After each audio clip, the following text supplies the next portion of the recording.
How's it going, everyone? In this video, I want to share with you one of my favorite reverb settings that I use on almost every mix that I do. It's a verb that I use on things like horns, violins, acoustic guitars, really anything that just needs a little extra life added to it. So if you like these settings and they sound good to you, I'd encourage you to hit the link in the description and grab my free reverb cheat sheet where I go over different reverb settings for vocals, drums, in-ear mixes, things like that, and tell you how I set them up, how I use them in a mix, and how to musically use them. So yeah, if that sounds good to you, then I'd encourage you to hit the link in the description, and yeah, let's get to it. Alright, so here's the reverb settings I use for things like strings, horns, really anything extra that's along with a kind of traditional band.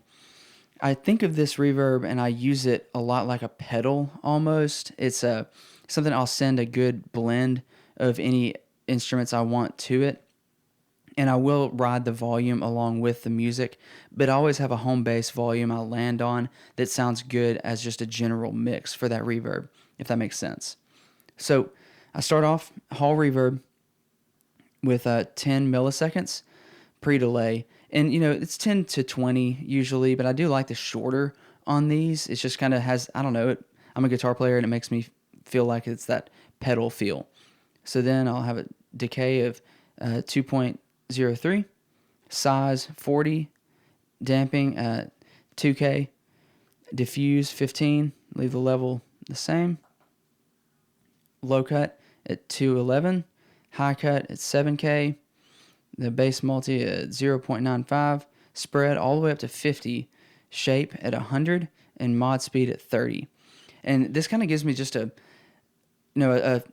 wider sounding verb. It's not too washy, so it works well in a mix. And then I will EQ the bus, and I will low cut at 300 and high cut at 7K.